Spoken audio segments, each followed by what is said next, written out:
what Pete Hegseth said briefing today. Here is what he said. I stand before you today with one unmistakable message about Operation Epic Fury. America is winning, decisively, devastatingly, and without mercy. Yeah.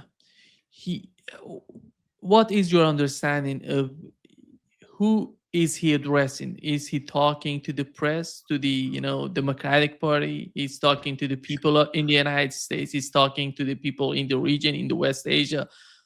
Who is the audience? I don't know. I think everybody. I mean, this is a man who, Theodore Roosevelt once said, "Speak softly, but carry a big stick." Pete Hegseth is a man who's screaming loudly in order to impress on everybody that we have a big stick. But if you have to be reminding everybody about how big, bad, and important we are, maybe we're not as big and bad and as important as we think we are.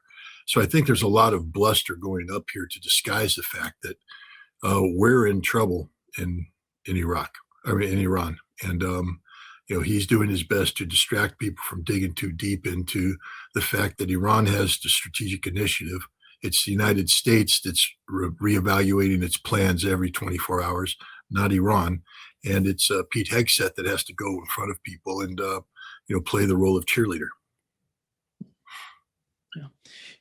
Scott, just in 2 days, we have seen Iranian attacking the headquarters or somehow those offices of CIA in the region.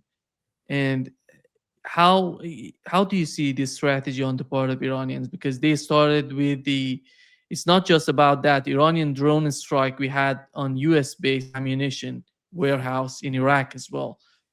And how do you see the way that Iran they're not just going after Israel, they're mostly focused in the region, in the Persian Gulf Arab states and around Iran. What is the strategy on their part? I think the strategy of Iran is to permanently evict the United States from the Middle East.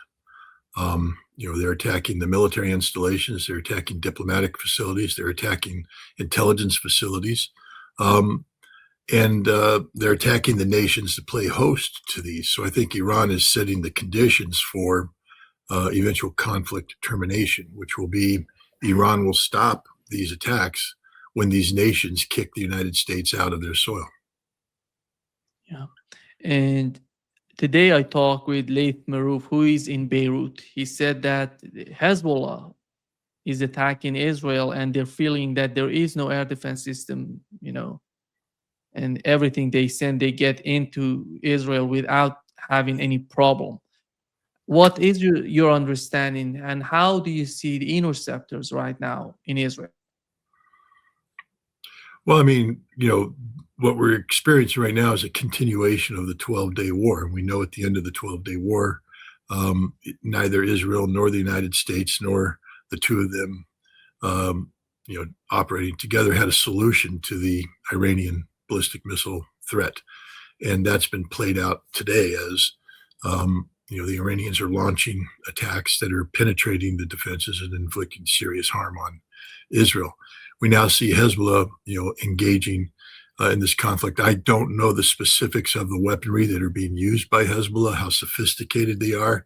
It's very difficult to make an assessment, except to point out that Hezbollah rockets are impacting on Israeli soil, which implies that the Israelis are not able to defend themselves effectively from the threat from Hezbollah.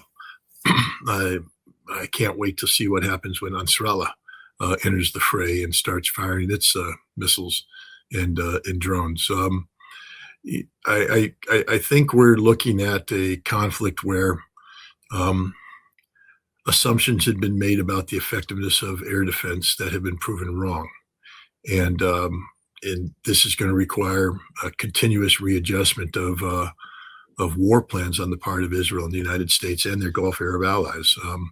Iran, on the other hand, just continues to do what it does, sort of a pre-planned action of broad spectrum pressure being placed on Israel, the United States, and the Gulf Arab region. the two THAAD systems were, based on what Iranians are talking about, were destroyed, and the United States is bringing the defense system from, South Korea. And are these new, or do they need? Because it's not just the air defense system; you have to have the interceptors to go. How do you see that concept of bringing all they have in South Korea, other countries, to the region to defend Israel, while everybody knows in the region that the United States' focus is to defend Israel, not these Arab states who are feeling the heat, who are getting hit by Iranian missiles? Well, I mean, it's not just the Gulf Arab states that are, understanding that they play second fiddle to Israel. I think Ukraine is figuring that one out. And I also think that South Korea, Japan, and Taiwan are also figuring that out. The United States had promulgated a geopolitical posture through the National Security Defense Doctrine that was published in November that spoke of achieving conventional military overmatch with China in the Pacific as sort of a foundational concept of how we're going to approach how we interact with the world. You can't have much overmatch when one of the known Chinese threats, and the threats from North Korea, are ballistic missile threats. And the most effective system the United States has to counter ballistic missiles in theater is the THAAD. And now the THAAD that was deployed in South Korea is being removed from South Korea. What's that tell the South Koreans, especially after the United States spent so much time crafting this new tripartite alliance between South Korea, Japan, and the United States that incorporates elements related to nuclear war, for instance, joint nuclear war planning, etc. So Japan and South Korea have taken that dangerous step forward toward nuclear confrontation with North Korea on the assumption that the United States was there to back them up. Well, guess you can't make that assumption anymore. We now know that the United States will sell anybody out for Israel. And as an American, I mean, I've always been, not always, but recently, so especially since October 7th, I've been very critical of Israel. And I've called Israel out as a threat. But, I've always left open the possibility that, it's just Netanyahu, that if you can change the government in Israel, maybe, you can change their trajectory. And I'm coming more and more to the conclusion that it's not just Netanyahu, that it's Israel in its totality, that the most dangerous threat to peace and security in the world today, collectively, is the state of Israel. Hopefully the Gulf Arab states come to this recognition that they have been sold a bill of goods by the United States, that this whole Abrams Accord was never about mutually beneficial economic relationship, but the absolute complete subordination of the Gulf Arab states to Israel. And the United States isn't there to secure the Gulf Arab states. The United States is there to secure Israel from the Gulf Arab states. And now that Iran has basically exposed this lie, it's imperative that the Gulf Arab states take action accordingly. And I think this is part of the Iranian strategy. By destroying the American military infrastructure, in order for America to come back, they'll have to rebuild this infrastructure. And this will require significant investment from the Gulf Arab host states. And hopefully the Gulf Arab host states say, no, we have no interest in rebuilding. Stay, leave, don't come back. And now that the CIA is pulling its assets out of the region, they too should not be allowed back in.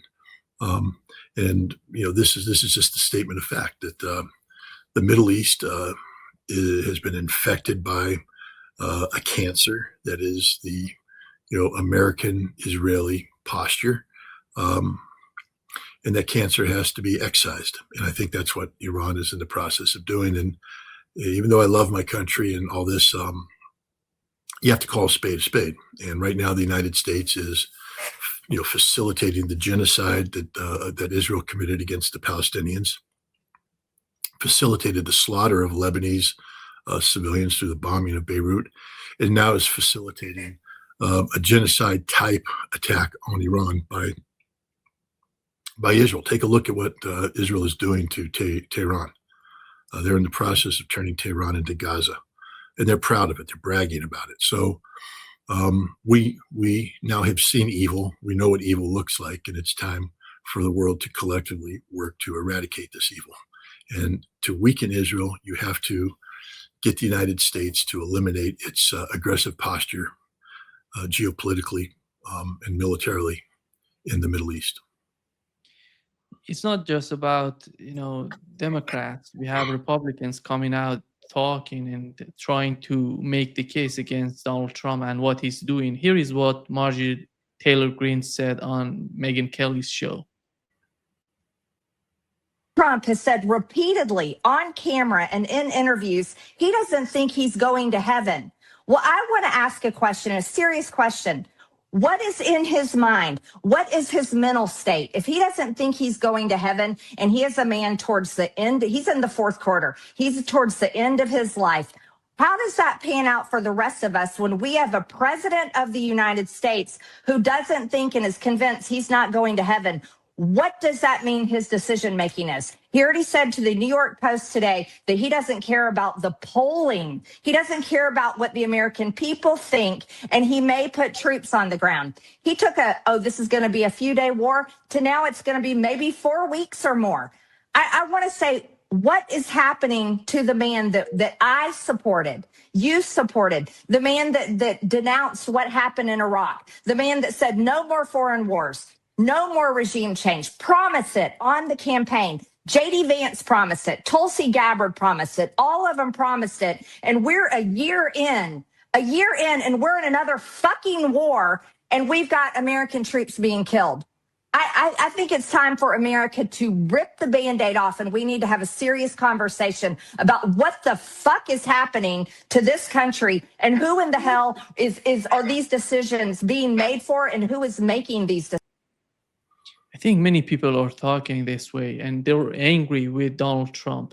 And I know that you were in the same campaign. You were thinking that Donald Trump could bring some sort of change to the foreign policy of the United States. And what is your answer to the question that Marjorie Taylor Greene was asking? Well, we know what's going on. Donald Trump has completely sold American interests to the state of Israel, 100%. It's Benjamin Netanyahu that's calling the shots. What leverage he may or may not have over Donald Trump is irrelevant at this point. We just have to deal with the ramifications of this. But this shouldn't take anybody by surprise. Even during the campaign, we saw the degree to which Donald Trump slavishly subordinated himself to the pro-Israeli camp. Taking all that money from Miriam Adelson should have been a red flag to everybody. Then appointing just flagrant Zionists throughout his cabinet and positions of power. People, we saw when Tulsi Gabbard attempted to install as her deputy somebody who questioned, the aspects of Israel's dominance, that they were removed. They weren't allowed to achieve. You're not allowed to question Israel. You're not allowed to hint that there's a problem with Israel. You have to be completely subordinated to Israel. And that's the problem. Again, I just say this as an American, the number one threat to American national security is the state of Israel, straight up. And we need to eliminate it. Marjorie Taylor Greene needs to start calling a spade a spade. It's not anti-Semitic to call out threats. We're not condemning the Jewish faith.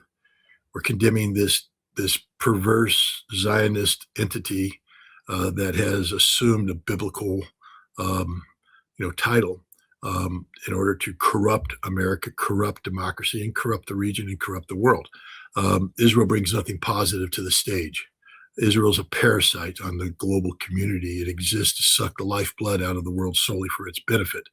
And until we call it that, and if we continue to pretend that Israel has legitimacy in the world today, we just allow this activity to continue. Because the moment you legitimize the state of Israel, you legitimize their government, you legitimize these programs.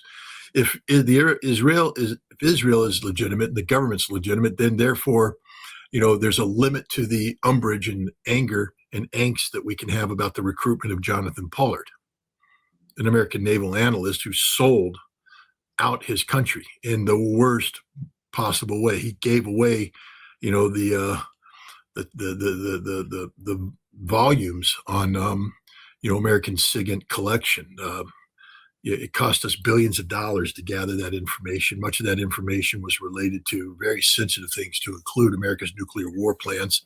And how we collect that information. Some of that was done through covert means that could put not just capabilities at risk, but people at risk.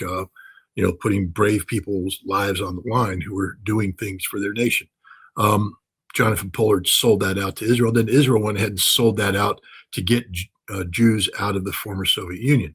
So the idea that he was doing this for Israel is just absurd. He was doing this as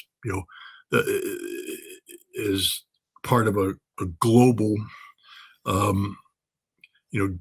Zionistic endeavor that is detrimental to not just American security, but global peace and security. You got to call it out. If you don't call it out today, then shame on you, because we know what's happening.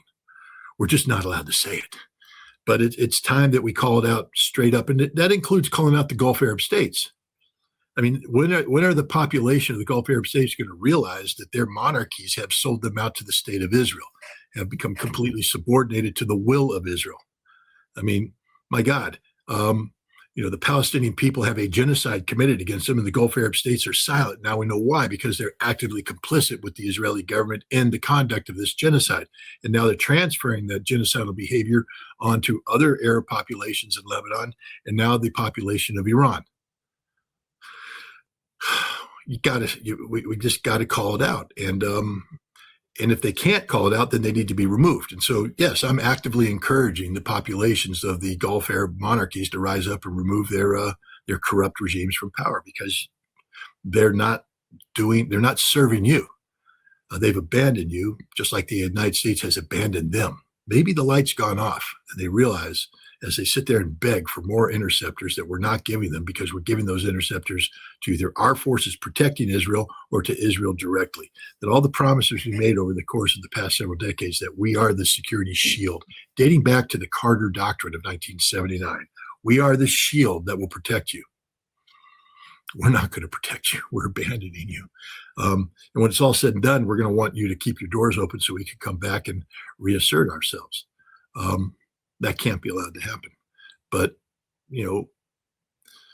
hopefully the people rise up. We see in Bahrain hints of regime change as the majority Shia population not only begins to confront the corrupt Khalifa family, but also violently confront the Saudi-led Gulf, the GCC security forces that are coming in to keep Khalifa in power. Topple Khalifa, Bahrain becomes a revolutionary state, and then watch what happens in eastern Saudi Arabia, where the majority Shia population is. And then as Saudi shifts forces to deal with that, watch what Ansarallah does, because Ansarallah has been kicking Saudi butt for a number of years now, and they've been kicking UAE butt for a number of years now. And if you take the shackles off and you let the Ansarallah go wild, they will destroy the energy infrastructure of both nations, and they will physically reoccupy territory that currently is considered to be Saudi territory, but historically is Yemeni territory. And they'll reconquer that. And hopefully we could see Ansarallah marching through the streets of Riyadh to take the al-Assad family down and drag them behind them, the same way the Hashemite family was dragged through the streets of Baghdad when the Baathists rose up and removed them from power. We need this kind of cleansing in the Middle East. These corrupt monarchies have been ruling for too long. They're simply a residue of former British colonialism. And then the United States took over, guiding their neo-colonial continuation. And they've sold their people out. These people don't stand for anything. They're not very religious, because, the moment they leave their countries, they get on an airplane. When they leave the airspace, the alcohol comes out, the women dress in Western standards. They go to Paris, they go to London, and they behave ostentatiously, which is fine if you're somebody in the West who has incorporated that lifestyle. But if you're pretending that you're somehow a pious, God-fearing person, and you make that the cornerstone of your image projection in your homeland, only to find out that when you fly away, you behave differently, you're just a hypocrite. And this is the reality of the Gulf Arab states. It's 100% hypocrisy 100% of the time, and that hypocrisy has come back to haunt them.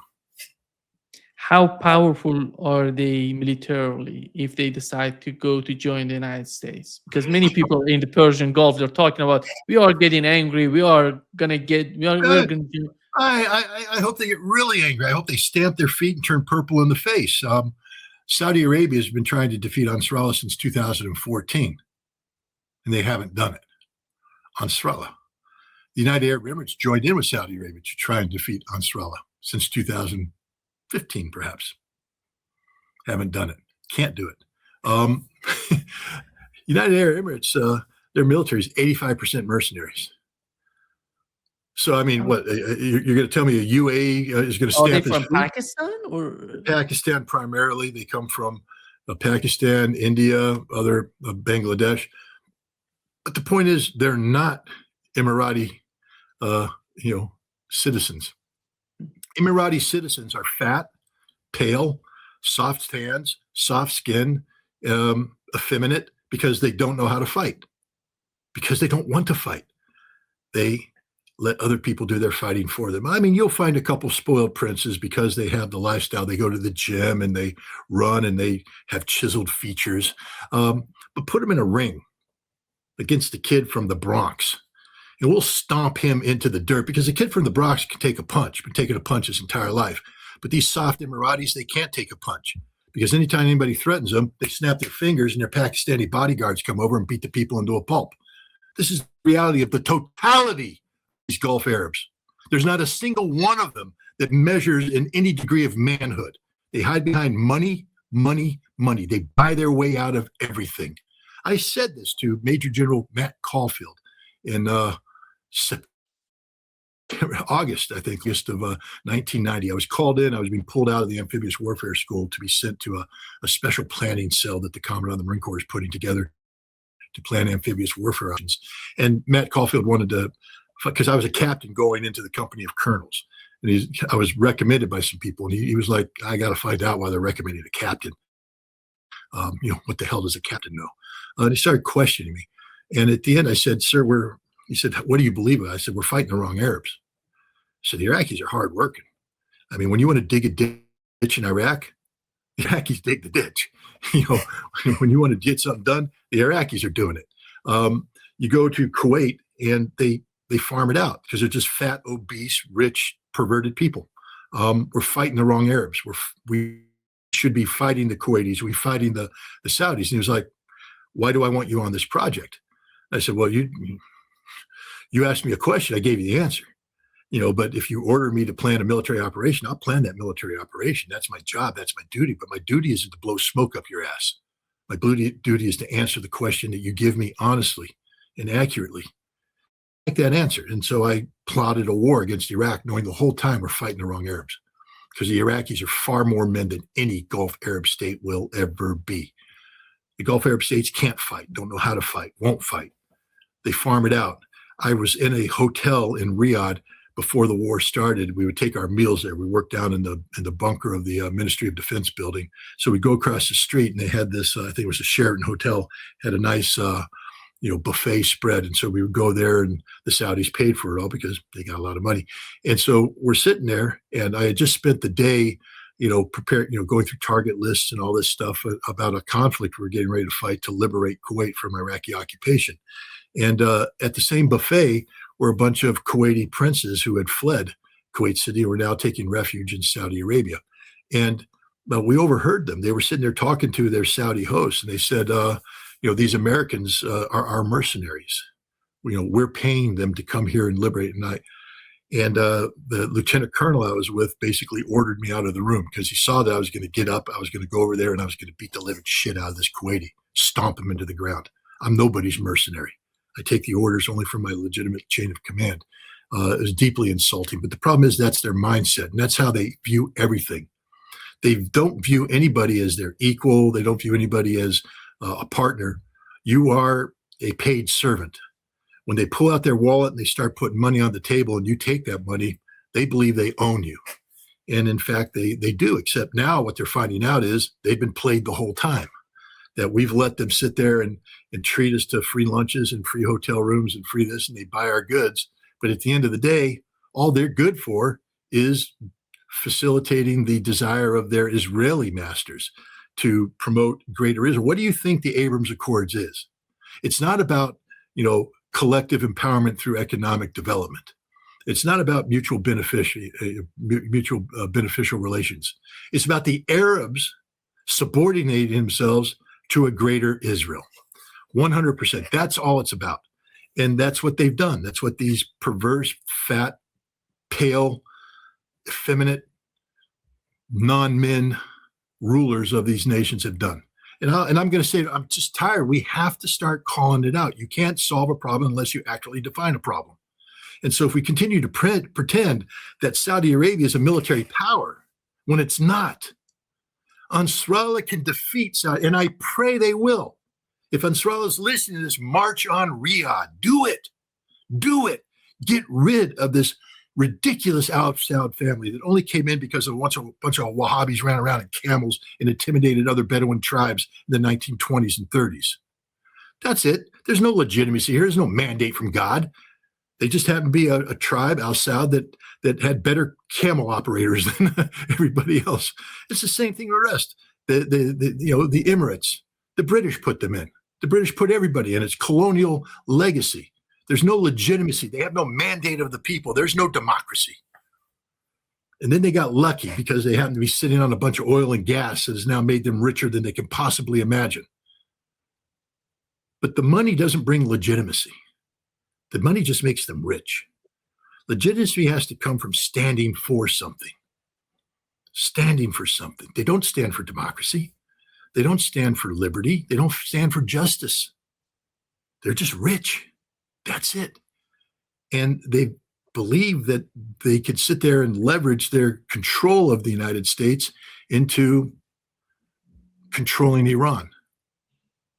But it turned out that it was the United States controlling them, using them on behalf of Israel. And that truth has now come out. That truth has been played out in broad daylight by Iran. This is one of the greatest gifts Iran's given to the region and the world by bringing everything to a head. Everything to a head. The world will now get to see what kind of country Iran is. They'll get to see the support that the Iranian people provide to their country. And they'll also get to see the fact that the United States has been using the Gulf Arab states on behalf of Israel for decades. And they'll get to see what Israel's real plans are, that Israel is nothing more than a genocidal state wrapped into a tiny piece of territory with meaningless biblical reference. I mean, throw away the Bible and what do you have? Nothing.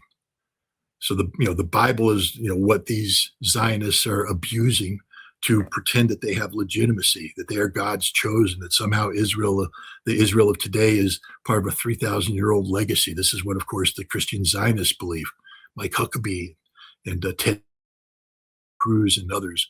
And we're exposing the perversion of their thought, the illegitimacy of their thought.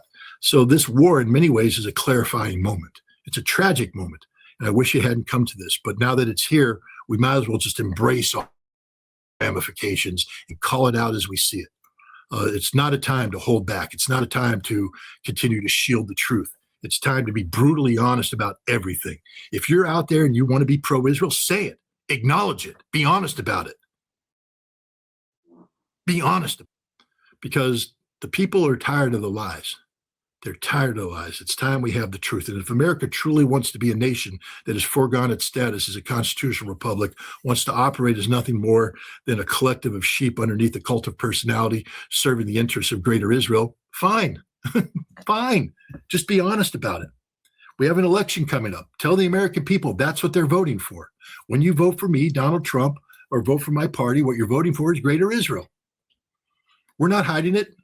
It's there. We're voting for greater Israel, and we're not voting for the Constitution. You're voting to empower me, a cult of personality. I will continue to rename buildings in my name. I will continue to drop banners with my face. I will continue to make sure that everything centers around me, Donald Trump. If you can't see as an American what's happening, what other sitting president has operated with this degree of hubris and narcissistic arrogance?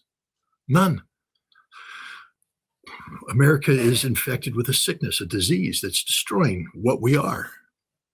And what we're doing in the world today is just facilitating the downward slide of our nation. We do need to resize ourselves. We have to understand that we aren't the sole remaining superpower, that the world is not conditioned to continue American hegemony. That doesn't mean America goes away, though. We just have to resize ourselves to the appropriate size, the size we should be of a nation of 340 million people with the natural resources that we have. But that means we have to learn how to live in, as equals with Russia, with China, with India, with others. But we can't live as equals. We're the most arrogant people on the planet, other than the Israelis.